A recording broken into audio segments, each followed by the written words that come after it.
Hey, are you still eating? I'm finishing up right now. Cool. Because you know we started, right? Are we recording? Yeah.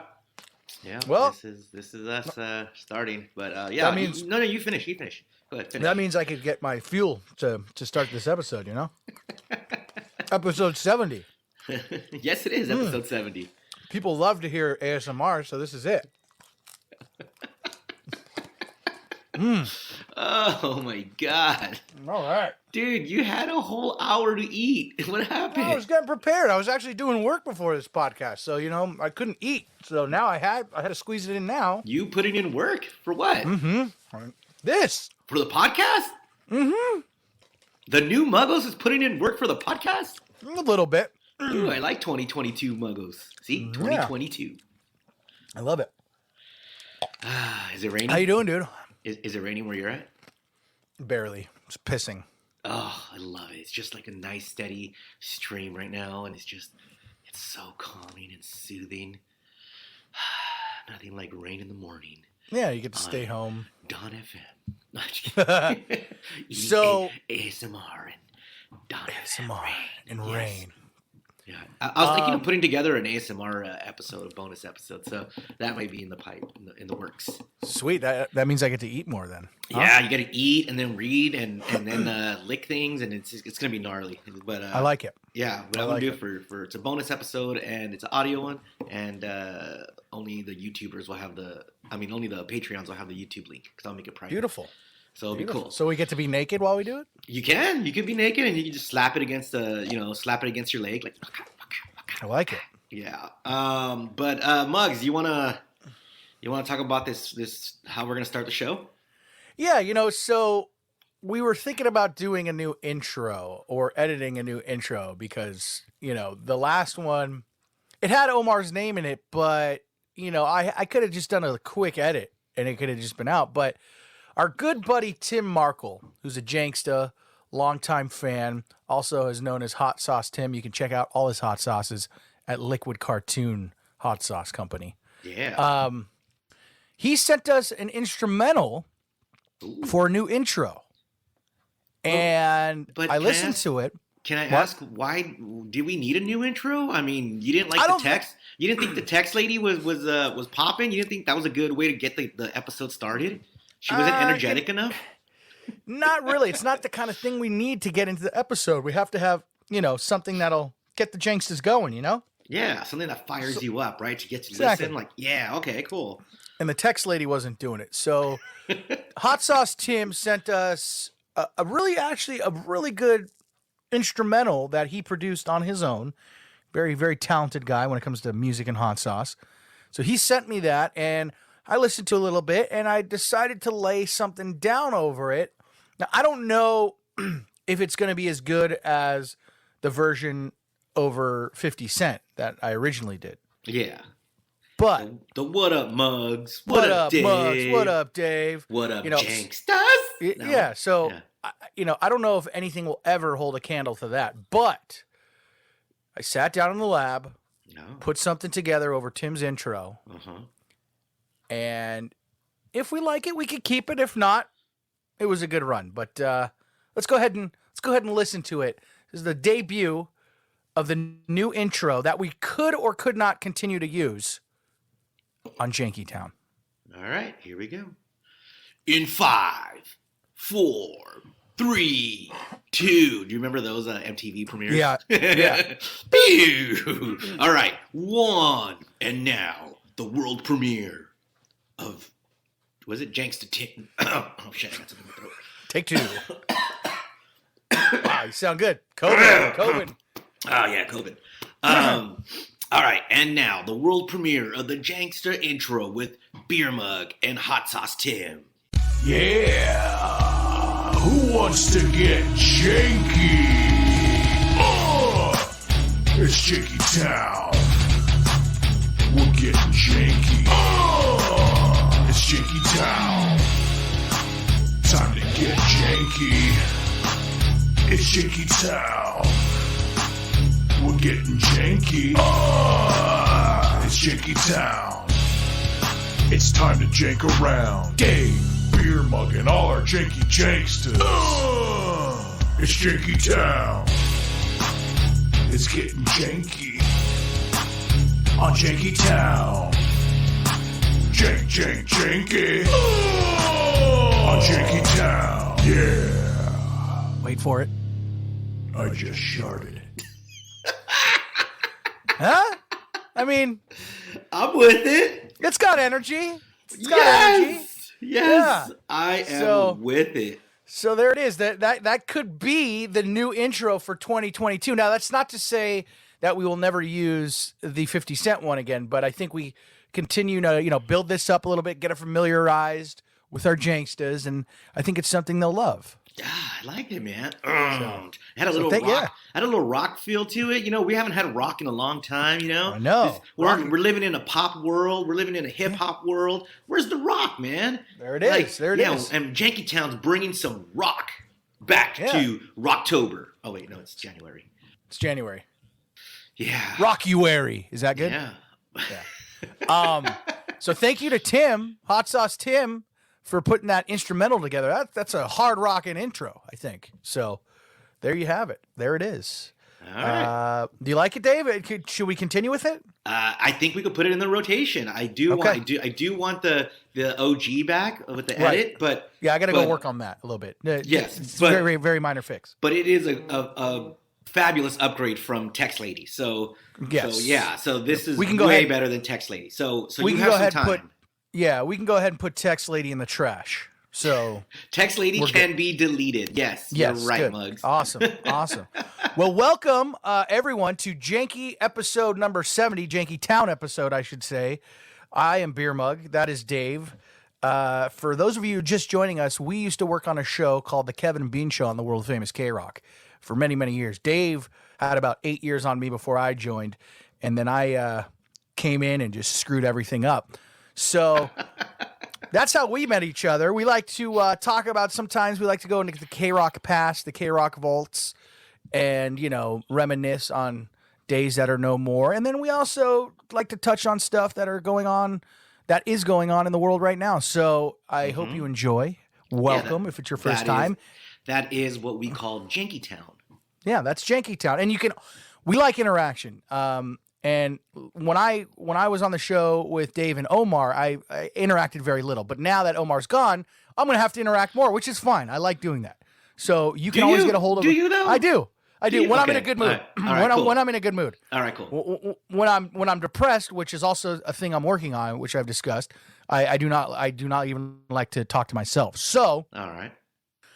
If you want to get a hold of us, Jank line 855-Janky69. You can always call and leave a message on that. We have a Twitter and an Instagram at JankyTown69.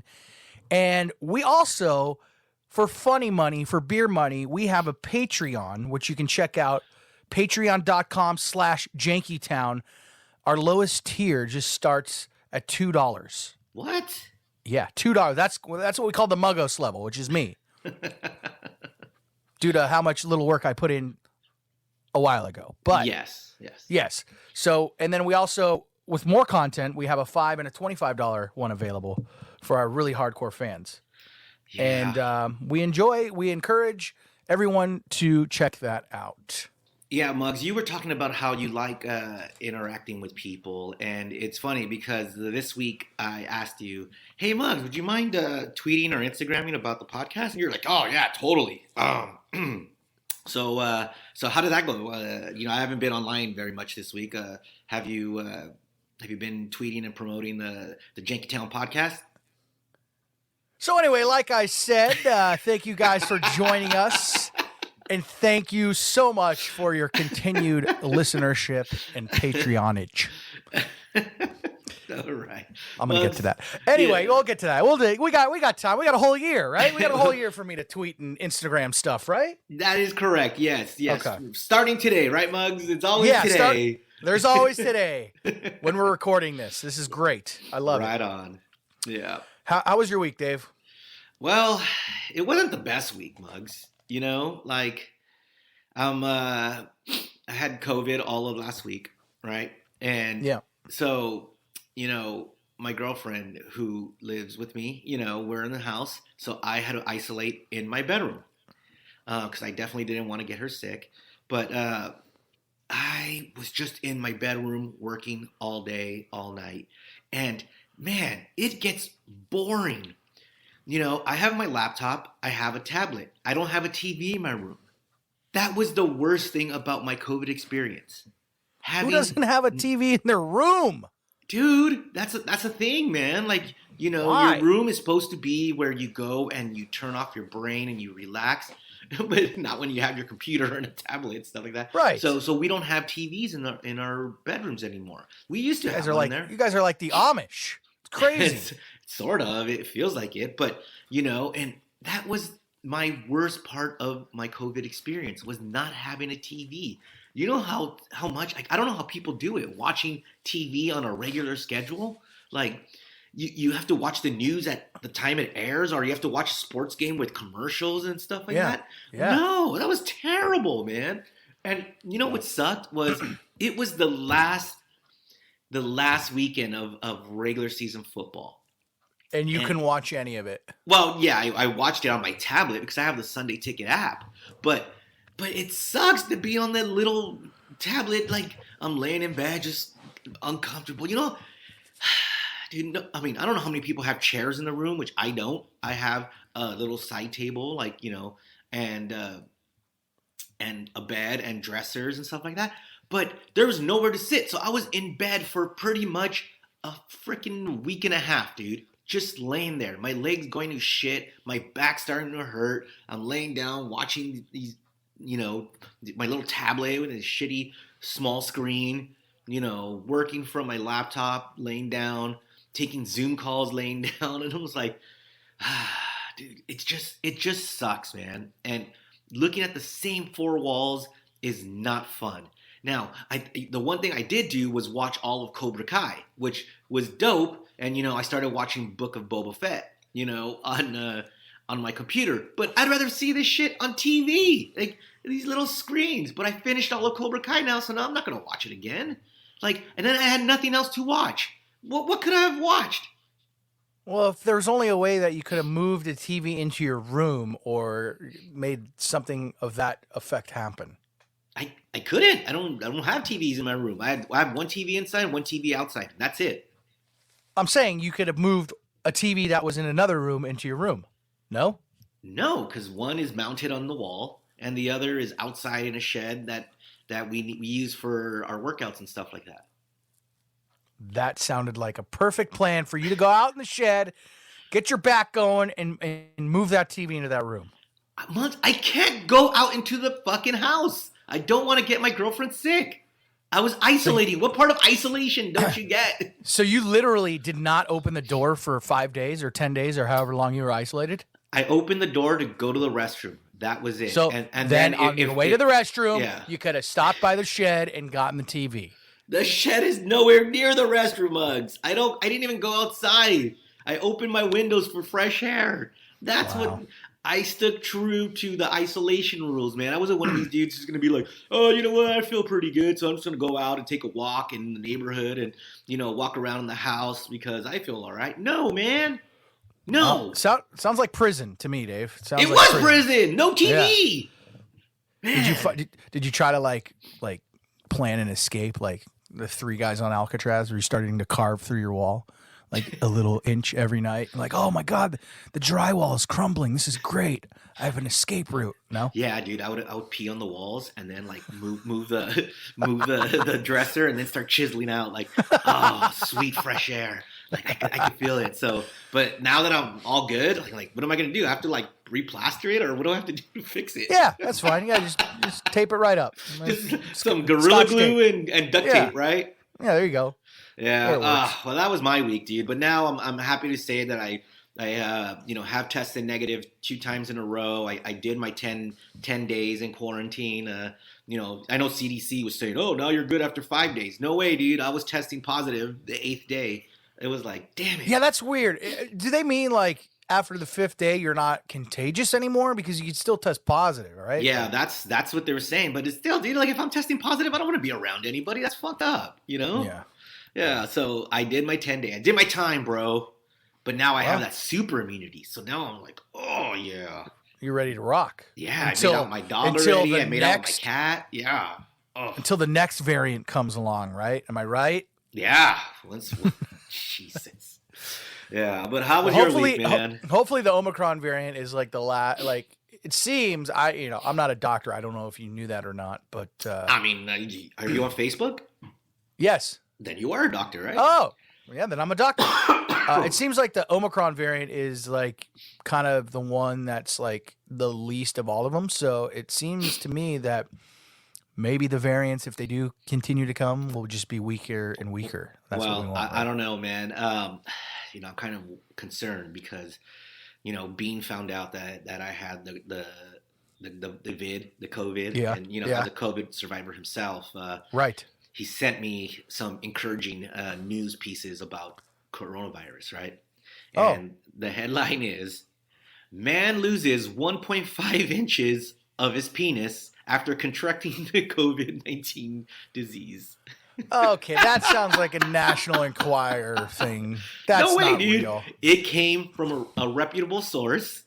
It's from the What Daily was the Mail. reputable? The Daily Mail. The Daily Mail in the UK, So reputable. which is like, we know the British, they're serious. So they take their news serious. So the tabloids over there are very serious. So, man, don't worry, dude. I'm still at 10, so we're good.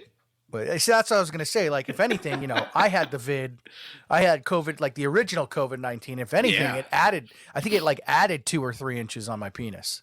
Oh, wow. How about to the bush, though? Like, is the bush just out of control That now? was unaffected. That was unaffected. It was it? Or maybe my bush just got smaller. I can't tell.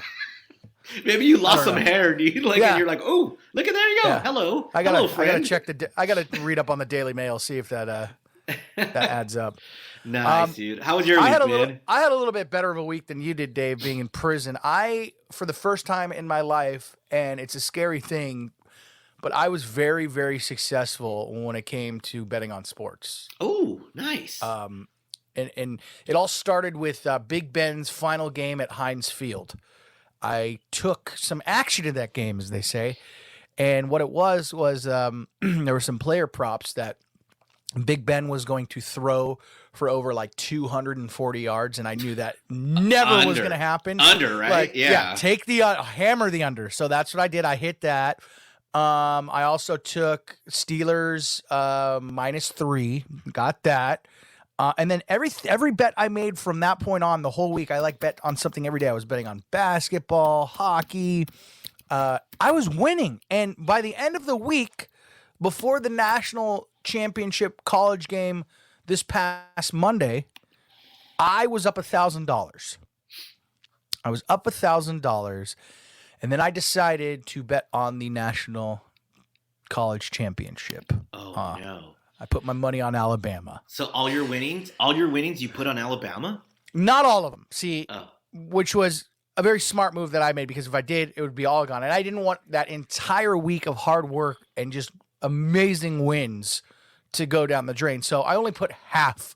I only put half of what I won on the college championship. Now, Muggs, but, if you don't mind me asking, how much did you win this past week? I already told you, $1,000. Oh, I'm sorry, I missed that. I was Okay. I won $1,000. I won $1,000. You put $500 down on Alabama. Well, I put $200 down on Alabama at the start of the game. Before the start of the game, I took them +3 to the over. So that means I took them to, they could lose as long as it was within 3 points. Yeah, because they were the underdogs, right? They were the underdog, which was crazy. Right, because it's Nick Saban, and you got the quarterback is the Heisman Trophy winner. They're the number one seed. The number one seed, and Alabama just has had Georgia's number all year and the last year. So I was like, +3 Alabama. They're underdogs. This is great. So I took them to the over, which was 52 points, and it turned out that none of that happened. Georgia crushed Alabama at the last minute, and they did not even go over 52 points. Dude, first half, did you? I mean, I'm sure you watched the game, right? Yeah, I was watching it, yeah. You know what? A lot of people were hating on that first half because it was all field goals, right? Right. Right. But I kind of enjoyed it. I enjoyed the defense of it. Like I enjoy when the defense is dominated and just like not. I hate when it's inept offense and like the Right. quarterbacks are missing the receivers or no one could run. But when the defense is like crushing and like hitting players hard, that was exciting to watch. So I thought the first half was really good, and then the second half, obviously, it got away from Alabama, which I think 95% of the nation rejoiced. Yeah. So after the first half, when I realized, okay, well, it's not going over 52 at this point because it was 3-3, right? At the end of the first half, right? So on the second half, took Alabama to score more points than Georgia. I think I took them in the second half -1. So you doubled down. I doubled down on Alabama because I was like, there's no way, because it was only 3-3 at the end of the second half. So I'm like, it's anybody's game still. So I doubled down on Alabama, and I got screwed. So I lost. I put 300 on that. So yeah, total 500. Lost my half of my $1,000 winnings, but I got to collect some of it a couple days ago, and I still have. Yeah, because my guy, he won't give me all of it because he knows that I will continue to play. So he says, here's some, and I'll leave a little in, I'll leave a little in on your line so you could play with that a little bit. It makes sense because like you're okay with that though. I'm okay with that because I know that I'm gonna use that. I know, and I'd rather have that on my line than have to start fresh and then just all of a sudden just start losing and being a negative. So if I do lose, which this wild card weekend that we have for the NFL, it's looking pun intended. It's looking wild. I could lose. Yeah. So if I do start losing off that, then it's just taken away from my winnings last week, and I'm not in the negative, right? So now, Muggs, are you? Last week you obviously had a good week. Are you a good gambler? Like I know we joked in the past of you not being a good gambler and like having like bad bets and stuff like that. But now that you have time to like actually get into the sports and stuff, are you a good gambler? I've learned how to be a good gambler from being such a terrible one these last couple of years. I stopped doing parlays. I don't do parlays anymore because when you do parlays, not only are you banking on one game, that you're relying on so many other things in another game. It's just, I realized hitting parlays is few and far between. Very rarely do people hit them. It's not good. I do a straight bet on one thing, whether it be the point spread, the over-under. Now, what I started being really successful at is I don't place a bet on the game before it starts. I wait until it starts to see what happens, and then I'll hit live in-game betting. That way, I'm watching the game so I could see how it's going. I could see who's going to get injured or who got injured or how a defense is playing. So, the only thing that didn't help was with the national college game. That didn't really help me. But for the most part, watching the game live so you know what's going on has helped me. And I think that's how I was so successful last week. Like, there was a Laker game last week when they were playing who were they playing? They were playing Atlanta, I think. They won. But they're playing Atlanta. And going into halftime, I think the Lakers were up or something, and the second half odds for the Lakers were plus half a point.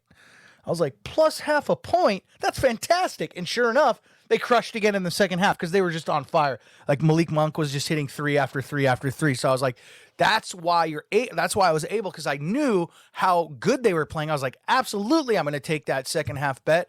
And so I have become much better as a sports gambler. Now, it's scary to say that because if everybody was good, if everybody was good at sports gambling, and sports betting, everyone that would be rich, right? Yeah, you have a bookie, right? Like you have a guy and a website. I'm assuming that he runs it. He runs he control, like he has the website. I just go through him, right? So yeah. You don't do FanDuel or any of these? No, other... I don't do FanDuel. The only kind of fantasy I do are with for a whole season with the same people for the whole season for football. I don't do fantasy basketball. I don't do fantasy baseball. No, FanDuel is a sports book, right? Like it's not just fantasy football anymore. I think They up, yeah, because that's all they do now, dude. Is like wow. is gambling. But did you get in on the Draymond Green bet? No, what was that? Did you hear about this? No, dude. So when Klay, you follow basketball? Yeah, Klay Thompson came back. So when Klay Thompson came back, Draymond Green, who's been hurt like this whole time, says, "I'm gonna play." So they put, individual prop bets on Draymond Green, like player props. Like total points, 7.5, rebounds, 8.5, and assists. But then he also announced that he's just going to go in and foul and come out because he wants to be on the court when Klay Thompson tips off. So he announced that before the player props? Yeah. So after the player props, like everything was on the board, and he announces that, and they tweeted out like, "Oh, hey, he's going to do this." And people went on the under crazy, hammered the unders, and then the sports books finally caught wind of it, and they closed all the bets. But they had to take all the bets they already take, dude. They lost millions in fucking money, dude, because all these people who were smart enough to be like, "Yep, let's take the under," since he's just gonna play 2 seconds. Yeah, and sure enough, dude, they tip off. He goes and fouls somebody, and then he's out of the game. And that's it. The game. That's crazy. You win. But I was like, damn it! I wish I would have thought about that. Like, and that's the thing too. It's like people who are quote unquote professional sports gamblers. That's all they do. They wake up the minute that I mean, there's so many sports shows and podcasts now. It's like, what do you follow? But I mean, for the middle of the road sports gambler like me, I'll occasionally watch Sports Center here and there, or NFL Live on ESPN. Yeah. And that's where I'll get my information. But these professional guys, I mean, they have it all. So it wouldn't have surprised me if those guys I heard Draymond say that. But that's awesome. Yeah. And how are the odd makers so good? It's sick. How sick. Are they? It's scary, sick. dude. Last night, Michigan and Illinois NCAA basketball, in the second half, they said that there was going to be 72 points total, right? And I was about to take the under because only in the first half total there was only 48, and I was like, so they think they're going to score 22 more points than they did in the second half combined. But I was like, you know what? I noticed that in a lot of college basketball, and it's weird, if they don't score as much in the first half, they come back and just let it rain. It's insane. So I was like, you know what? I'm gonna lay out. I'm gonna watch it for fun. I'm gonna see what happens. These guys, these odds makers, came in with 1 point of that what they predicted. It was over 72, and by 1 point. It was 73 points total. I was like, I would have lost. I would have lost by 1 point. Look at that. Crazy. It's sick. It's sick how they do that. But I mean, here's the crazy thing that's going to happen in, they say 3 years from now or less, that pretty soon you're going to be able to walk into any major sporting venue in the United States and be able to place bets on the game. Yeah, it's happening. You'll be able to place bets on the game happening in the stadium or place bets other places. But the thing is how are they going to know that players aren't going to be colluding, for instance, the player props, like Draymond Green, he's like, oh, you know what? I know that I'm going to just go on the court and foul out or, and that was it. You know why I don't think that would happen, dude? It's just too confusing. It's too much, It's and they're making enough on their own, But if their family, but what's to stop their family being like, he getting inside information from the player, going, dude, this guy shuts me down. I don't know, exactly. I don't think I'm gonna get 15 tonight. So bet the under, exactly, or you say oh, these players make enough money, but there's something called greed, right? I mean, that's a real thing. I mean, so you got a guy who is making the league minimum, and now, granted, a lot of the guys that are making league minimums, the odds makers aren't making prop bets on them. They're making prop bets on the star players, right? Yeah. So, but still, the star players, who's not to say, on Monday's Rams game, Sony Michel is, they say, oh, Sony Michel is going to get over 120 rushing yards. Yeah. And what's not to say, I mean, it is a playoff game, but in a regular season game, he's like, you know what? I'm going to hammer some money on the under, and I am not going to rush for 100. Hey, What's coach, my to- ankle hurts. Exactly. What's to stop that? Or I could see like a guy like Antonio Brown do it. Maybe Antonio Brown, the day he walked off with his jersey off, maybe he hammered something on the under because he's like, gotta leave, Maybe, Yeah. what's not to stop that? So it's All right, very Muggs. Since you're the gambler, Yeah. this episode will release on Monday morning, so Yes. that gives people time to listen and put a bet on the Rams and Cardinals wild card NFL game. Yes. Now, as Sean McVay, can you give us some prop bets to bet on? Like, who would you bet on to win the game, and will they cover? Well, I'm glad you asked, Dave, because Cooper Kupp, the star of the show, he's gonna go. I got to say he's got to go over 130 receiving yards, maybe a touchdown or two. But it's going to be a close game because the Cardinals they've kicked our ass before. We've had their number all week or all season rather, and but I think we pull away with that. That's not to say if Matthew Stafford cannot escape the pocket and get sacked because he loves just sitting in that pocket and getting sacked. So it's going to be a close one. I think I would take the Rams +3. I think. Ooh. I think or maybe -3. All right. Well, I don't know. Who knows? They're 3.5 point favorites. Right. All right. So you say Rams -3.5, and then how about the over and under 49.5? Oh, I think it's with Kyler Murray on the other side, our crazy offense. It's each team is going to have at least 24 points. I would take the over. Wow. I guess you don't have confidence in Von Miller. Yeah, Von Miller. He does his work. But I mean, it was kind of interesting to see how we totally collapsed against the 49ers. So I don't know what will happen there. It's going to be a close game. We are the Rams -4 as of now, as we sit here. So you know what? I could take. I said the Rams +3. What I meant to say is I'd take Arizona +4. It's going to be a close. I'm confused now. I'm confused now. You wanted to take the Rams or Arizona? Make up your mind. You take Arizona +4. That doesn't mean the Rams are going to lose. That just means we're going to beat Arizona by no more than 4 points. You know what I mean? You're going to win by 1. Yeah. Yeah, or 3. We're going to win. Shit, we'll win by 1 point as long as we win. And I still have a job. Yeah, that's true. And I can go into the end zone and smack our players on the ass. Yeah, and then fire up the other team. Way to go. And fire up the other team. That's right. Yeah, My hair looks sick and I'm buff. Mm-hmm. Well, thanks, John. You got it. Anytime. Oh, man.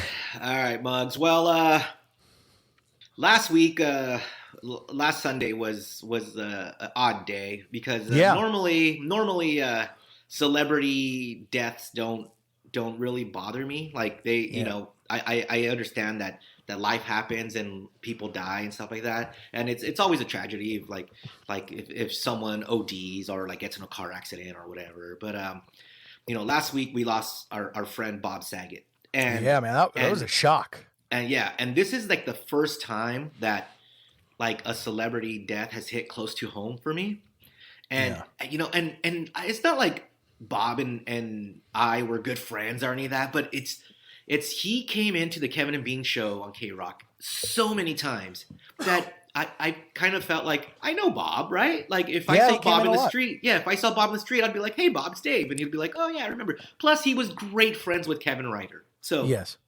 So when I heard the news, man, did it really like finally like I my heart actually went like, oh man, like no, Bob was a good one, and it was sad to just hear how he died. Just like they think it's a heart attack now, and they the way they found him and all this shit, and I was like, I don't want to read this, so I stopped. Right, I just read all the love that everybody was giving him.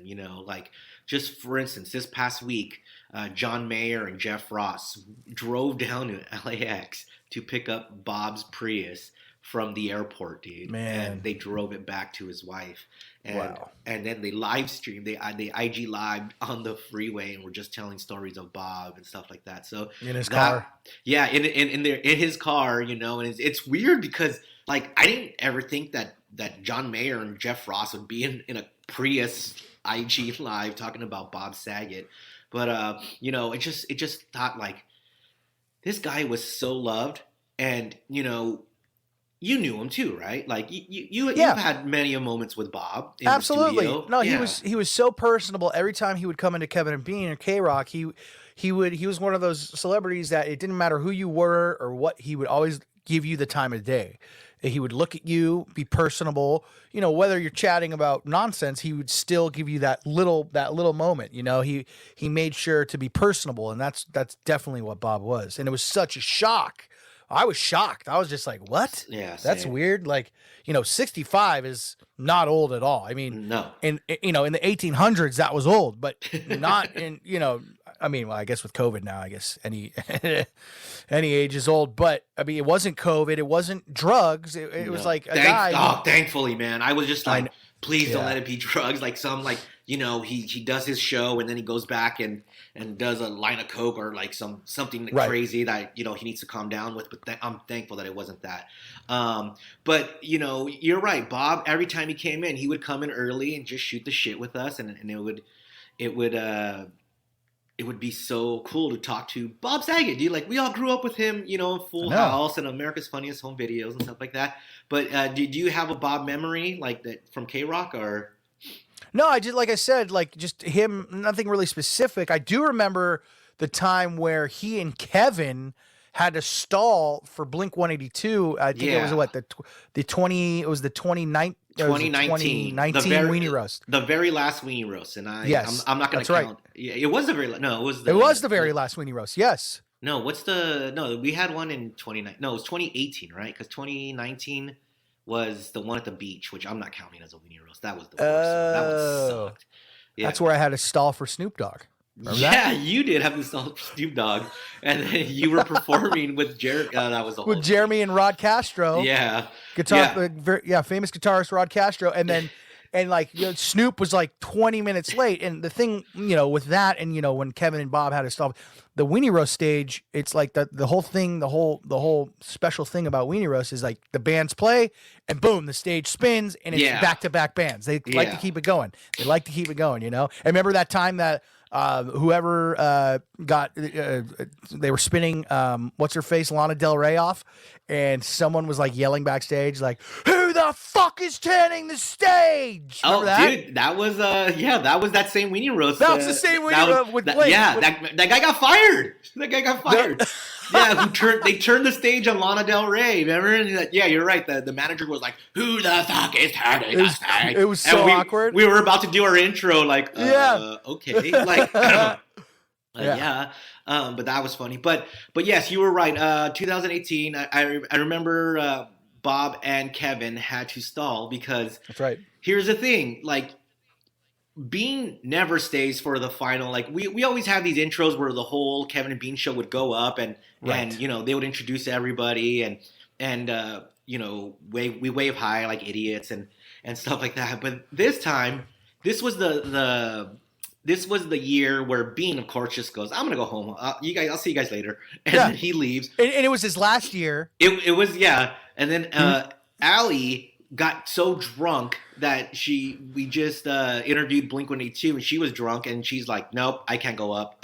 So Kevin asked Bob and Bob goes up and then they tell us, "Oh yeah, they're about 5 minutes away," and Bob and Kevin had to stall for 5 fucking minutes. Yeah. But it's funny because when I saw this video, I thought about that and I saw this video and I was like, "Oh, I'll get some audio," and then I noticed my dumbass was in his face the whole time with the camera, like my phone, because I was fucking drunk, dude. Like, and I was like, "Oh yeah, hey man, Bob, come on."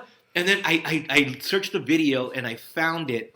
So I'll post that on the Patreon page of just my view, and you could hear me and Bob yelling at each other, like, just do it, like me being my drunk ass self, and Bob being so cool. But I wanted to play a little clip of Bob and Kevin stalling because Bob was so great in it, and I think it's just a fun way to remember Bob of how great he was on his feet. So here's Bob and Kevin stalling. Give it up for Kevin, ladies and gentlemen. All right, you guys having a fun time? Go ahead. You're talking. Okay. God, you look handsome tonight. Did you have them altered? How do you go about it? I did not, no. These are from 1922. I'm wearing a cod piece. All right.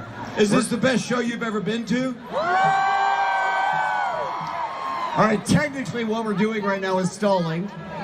Just for a minute. So I'm going to tell the aristocrats joke. I would rather you didn't. No, you stop that. I will not. There's children here. Well, here we are at one of the most beautiful places I've ever seen ever. Why do they call it the Weenie Roast, Kevin? That's a great question. We had hot dogs the first year 26 years ago.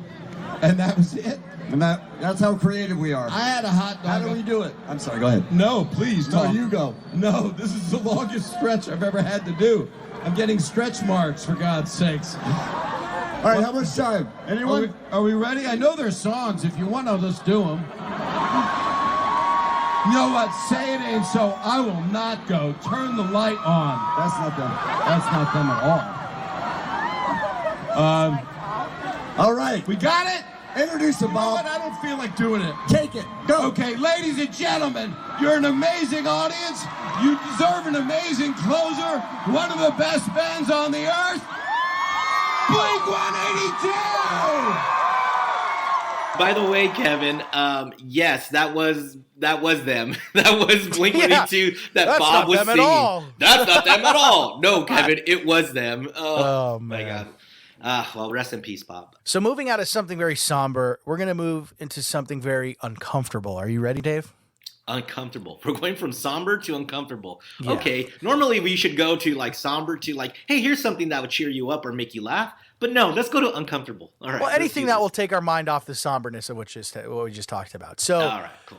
this uncomfortability happened on an episode of Jankytown.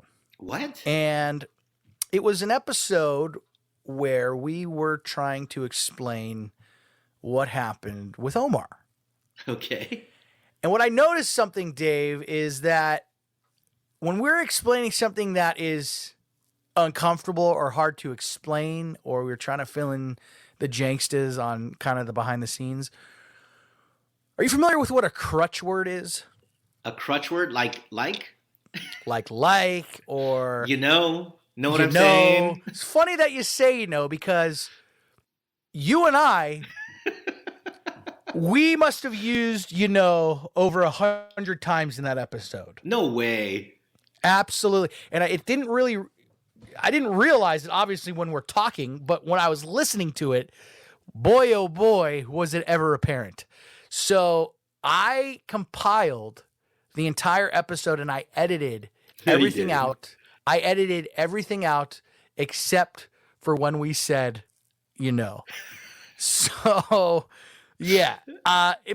Take it, Dave, and you're not the only one. I was the same. Although you were the winner, but take it as a learning experience. Maybe we can be more aware of when we feel ourselves about to use it when we're trying to explain something. Yeah.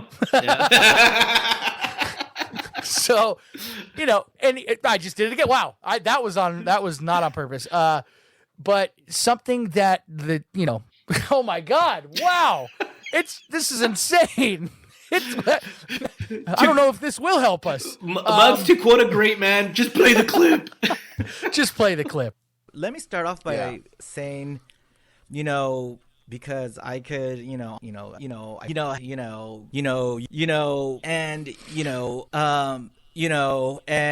then, he, and I apologize to him, and you didn't answer, hey man, because that, we, and I just, it's, I hang up, and then, fuck them, they didn't do shit, and I was like, okay, cool, what were you thinking when you woke up to that,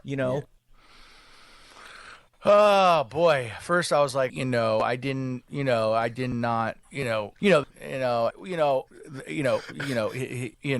the end of the day, I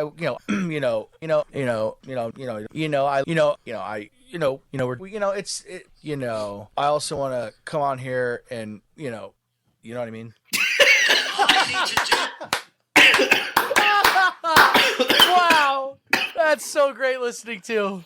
Oh my God, Muggs. So that is our crutch word, Dave, between you and I don't know. Excuse me. I don't know if we did it as much when Omar was here. Maybe not, because maybe, Omar just like calmed us down a little bit. And, Well, there you go. But I can't stop doing it. But if you recall, Muggs, we had to tell Omar that, like, dude, you're always saying, you know what I mean? Know what I mean? Know what I mean? Like, he would always say, know what I mean? And I'd be like, yo, dude, just so you know, you're always saying know what I mean. He knew it too. And he'd always be like, know what I mean? Like, you know what I mean? We're like, yeah, we know what you mean. You know what I mean? Know what I mean? Like no regrets, you know what I mean? So that's our crutch word, Dave. And I've already done it like 5 times trying to explain this. I noticed you did a little bit at the beginning of the episode, so maybe that's something we can work on. I did it today? Yeah. Oh, yeah. You did it explaining your quarantine. Jesus. So that's our crutch word, and maybe to be a little bit easier on the listeners' ears, we don't do that as much. Yeah, probably. We should have like instead of a swear jar, it's a crutch word jar. Yeah, you know jar. That's our only crutch word. I'm sure of it. You're listening to that whole episode. That is our only crutch word, and both of us do it. So let's do it again. Let's listen to it again to make sure that this gets in our heads, that we never or try to use a crutch word as little as possible. All right, here we go. Let me start off by saying, because I could, and and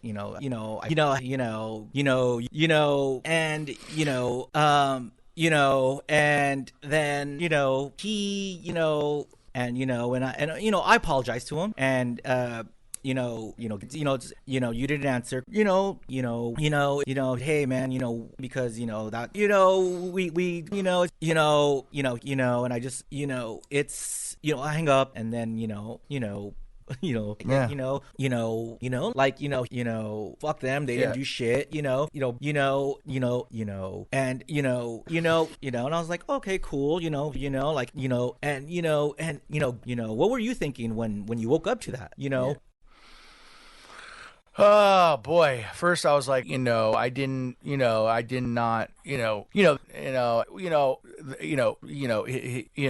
the end of the day, I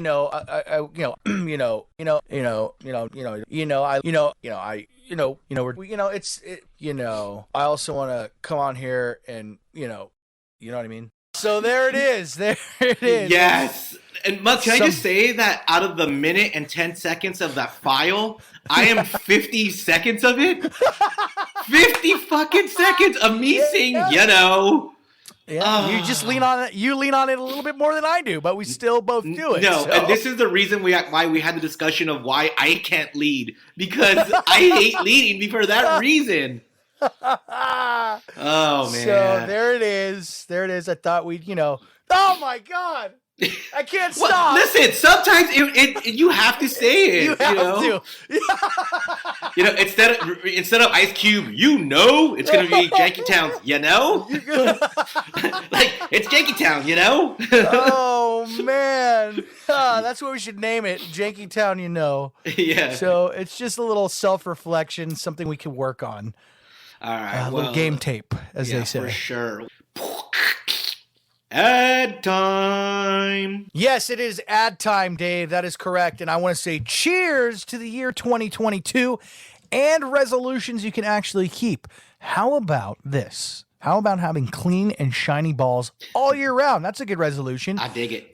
Our sponsors at Manscaped are here to save your balls this year and make the ball drop into 2022 the cleanest and sexiest ever.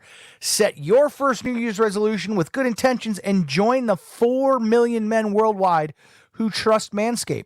It's our exclusive offer. All you got to do is go to manscaped.com and use code JANKY20 for 20% off plus free shipping. That's right, Janksters. It's a new year, new me with the golden leaders and below the waist grooming. This year, take your package to the next level with our Performance Package 4.0 and brand new Ultra Premium Body Wash. Inside the Performance Package 4.0, you'll find the Signature Lawnmower 4.0. This electric trimmer is designed to trim hair on loose skin. The advanced skin-safe technology reduces cuts and nicks on your delicate nuts. It also comes equipped with a 4,000 LED spotlight that will shine a light to the promised land 2022 looks to be.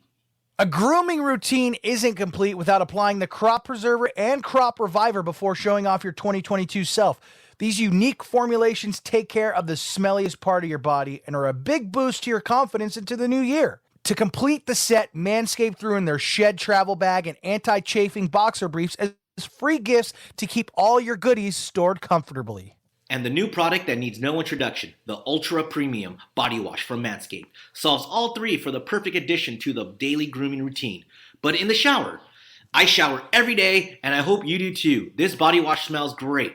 It's cologne infused with aloe vera and sea salt to keep your skin feeling clean, nice, and moisturized. Kick discomfort and poor hygiene to the curb this year and use the best tools for the job. Whether your resolution is to work out more or travel to new places, be sure to travel to manscaped.com for exclusive offer and 20% off plus free shipping with the code JANKY20. Cheers to new balls in 2022.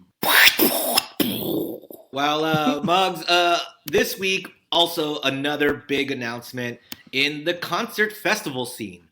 Coachella was announced. Sure was. And woo, do the people, man, I swear, every year it's the same thing. Coachella's like, everyone's like, ooh, when's Coachella going to announce their lineup? When's Coachella going to announce their lineup? And then Coachella announces the lineup, and then everyone's like, oh, man, remember when it used to be good? Hey, man, look, this is the worst lineup ever. It doesn't matter. It doesn't matter what they do. It just doesn't matter. Like, it will sell. Yeah, well, one, it's sold out already. Just Weekend Tuesday. Already it's sold out? Dude, it's been, they haven't had it in 2 years. Of course it's sold out. Unbelievable. Yeah, Unbelievable. But the big news was that Rage Against the Machine pulled out. They pulled Again? out. Yes. Jesus. Yes, they were supposed to headline along with Frank Ocean and Travis Scott. Those were the original headliners from 2020. And of course, Travis Scott had that tragedy, so he got dropped. Frank Ocean had scheduling conflicts, so he couldn't do it. So he's going to do it in 2023, which a lot of people were still like, oh, where's Frank Ocean? It's like, idiots, pay attention. He's going to do it in the next year. He just couldn't do it this year. Right. But then Rage was a surprising one because, you know, they've been along for the ride, and they're about to go on tour. And when I heard that they pulled out, like, it really concerned me because are they going to do their tour? Like, I've been waiting 2 years for fucking Rage Against the Machine to come back. Now, are they going to do their tour? And that's what I'm concerned about. Like, I don't care about them not performing at Coachella. I'm fine with that. Like, I don't care. I just want to see them on tour. And now maybe they could do, since they're not playing at Coachella, they could do some LA dates. But, you know, take out Rage. And I thought, and this is just me personally, I thought this year's lineup looks so much fun.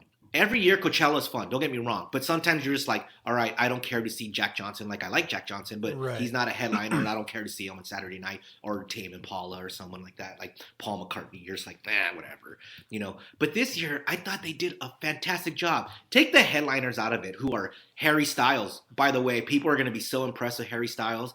I think they see him as the One Direction guy, but when they see him that night, they're going to be impressed with them. So you got Harry Styles, Billie Eilish, and Ye, right, as the headliners, which Kanye just performed a concert with Drake, and so it's like, okay, whatever. Like, I like Kanye, but whatever. Billie Eilish, same thing. She's great, whatever. Saw her, you know, the last Coachella, and I'm good. Like, I didn't care for this last album, but she's a headliner, cool. If you never got a chance to see her, you have a chance here. But then you look down in the little names underneath, and that's where you determine if Coachella is great or not. Yeah. And man, there are some fantastic names in here, man. Like, dude, bless you. Thank you. I am ready to shake my ass, dude, at Coachella, because check it out, dude. You got, look, just on Friday night, you know, Big Sean, Louis the Child, King Gizzard and the Lizard Wizard, who, by the way, was fantastic name, right? Great I saw name. them at a past Coachella, and I was like, I have to see King Gizzard and the Lizard Wizard. You know, City Girls gonna bring some Atlanta fucking rap music to the desert, dude. Right? Omar Apollo, Black Coffee, Idols, Peggy Goo, like Carly Rae Jepsen. Goo. Oh yeah, dude, she's dope.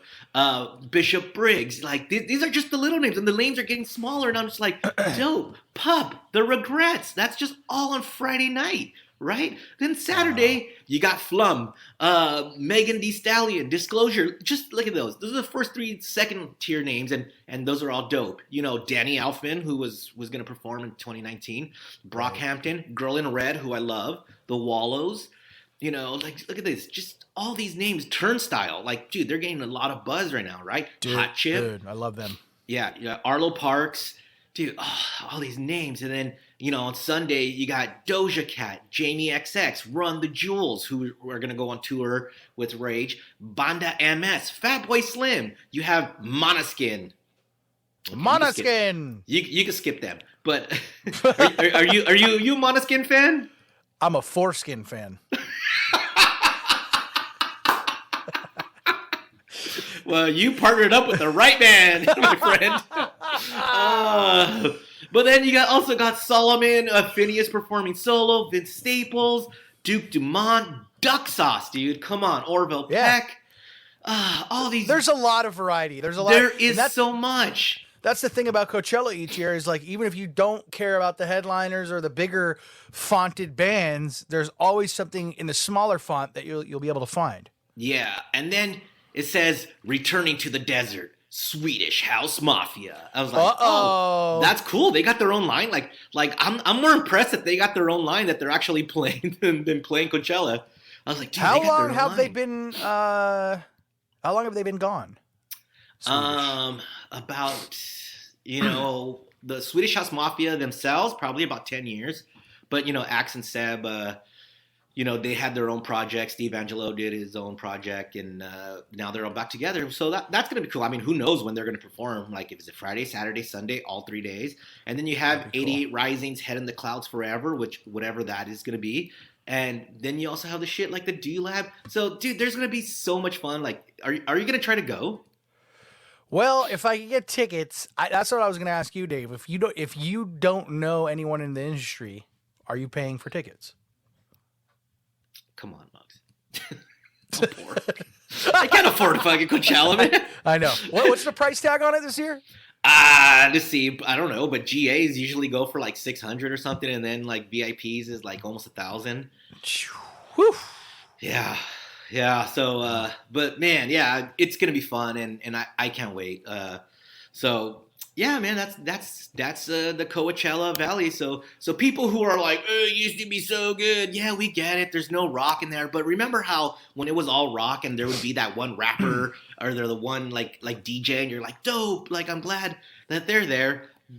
We're flipped now. So now it's all pop and DJs and dance and rap, but then you sprinkle in some rock and you're like, dope. And maybe that's how rock comes back, is like all these kids who are all into the dance and the rap will see a Turnstile or Idols and then be like, yo, I could vibe with this. So Turnstile is awesome. Yeah. Oh, I forgot about Gene Dawson, dude. You haven't heard Gene Dawson. No. He's dope, dude. So was he on Dawson's Creek? He was. Yeah, he was actually crying Dawson. That's Dawson's jeans. It was his pants. Oh man. Good times. Yeah. Hey Muggs. Yeah. You ready for a little news? Yeah. Let's see. News. That might be the best intro I've ever done. Dude, let me tell you the story about these cops who were fired. Okay. Was it because they abused a person while in their custody? No. Was it because they killed an unarmed suspect? No. Was it because racial profile? No. Okay. Do you have any other guesses why these cops would be fired? Planting evidence. Ooh, great guess. But no. 2 officers were fired after they were caught playing Pokemon instead of going to a robbery call in Los Angeles. Now, Dave, when did you join the force? I was I was a cop for about a year, and then I got fired. Were you playing Let's Be Cops? Yeah, exactly. Oh, that's a funny movie. No, but Muggs, it's funny because these cops were busted when the Macy's at the Crenshaw Mall, which I live close to, was robbed. And then when they were called for backup, they didn't decide to show up. They were just like, nah, you know what? We're just gonna go. Hold on. And then it just wasn't one guy. It was both of them.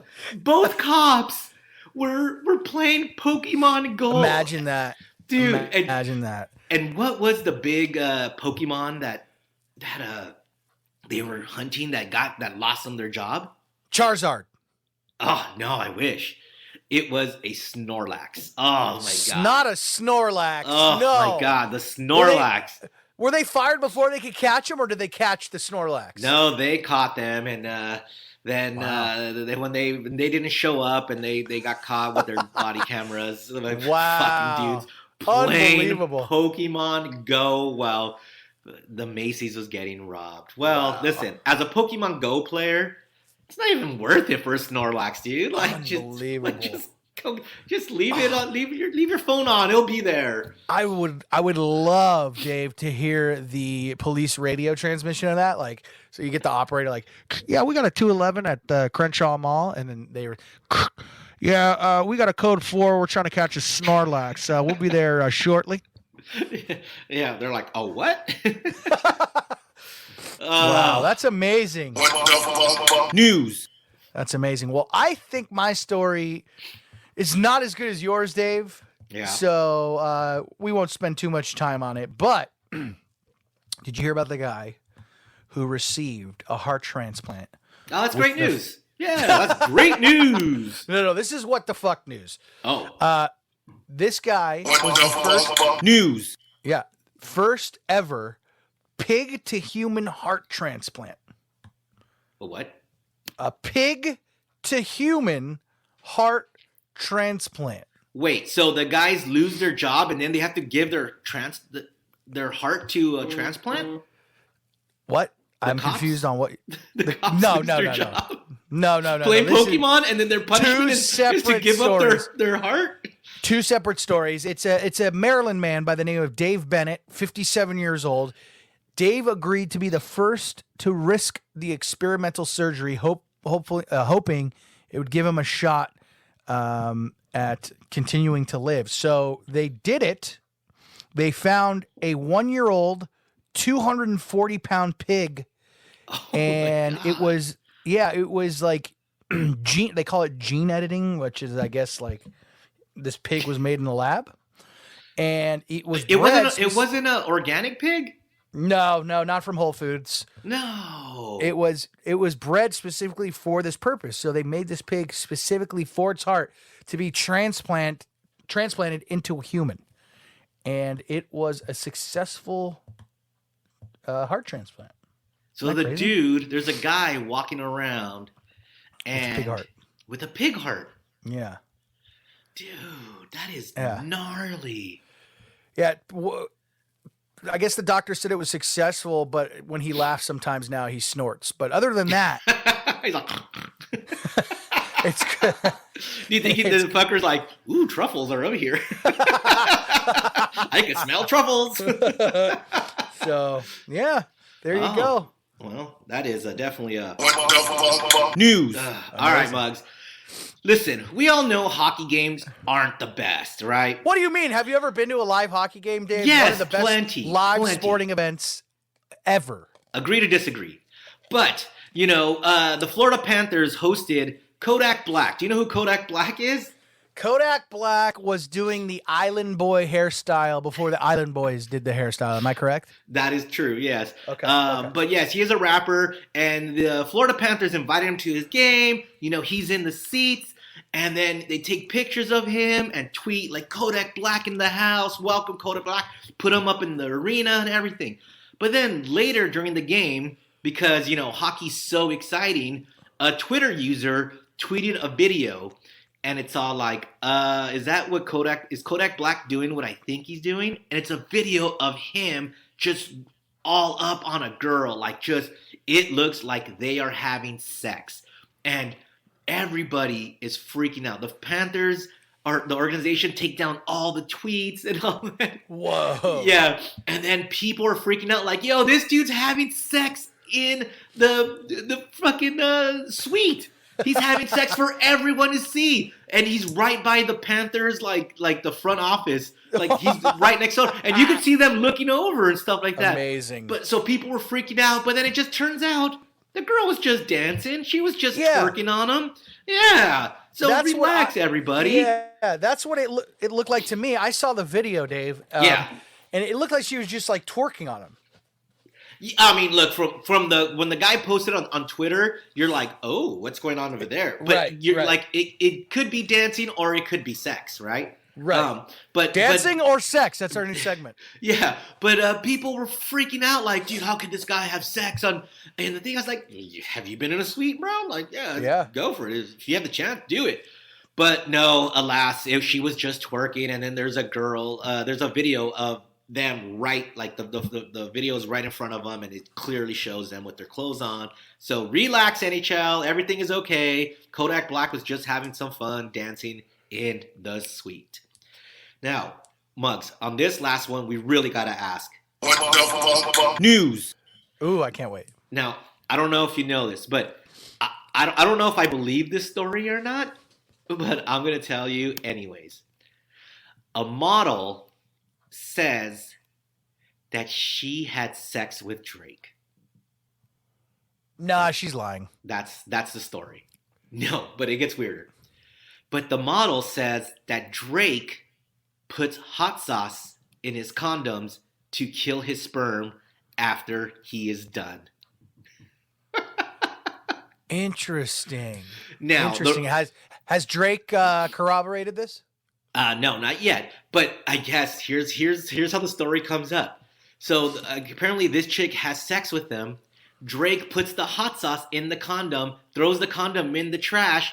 Homegirl tries to go into the trash can, gets the condom, gets the semen, and then puts it in her vagina, and then boom, it starts burning. She's on an episode of Hot Ones. Yeah! Yeah!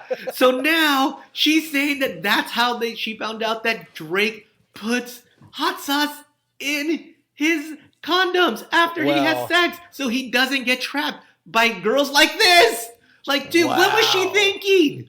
If this is true, I don't believe it, but it's smart. It's smart if he does do that, right? Yeah, but it is. I guess it is smart. But wouldn't you just rinse it out after you're done and flush it down the toilet? Not the condom, but the contents of the condom. The remnants. The remnants of it. Why would he have I would be nervous if I used the hot sauce technique that someone would get it, and then my baby would come out with stinging eyes or something. I don't know. I don't know. That seems kind of. That seems outlandish.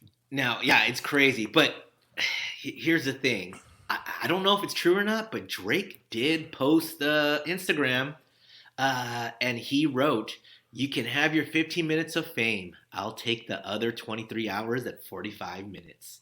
Nice. So maybe it's true. And maybe, dude, what if it's not hot sauce at all and it's just gonorrhea?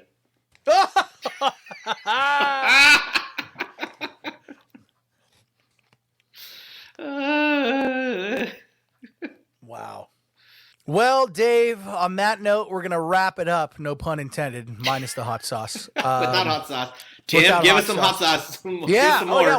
We can put a liquid cartoon in our condoms. That'll be great. Thank you guys for joining us for episode 70.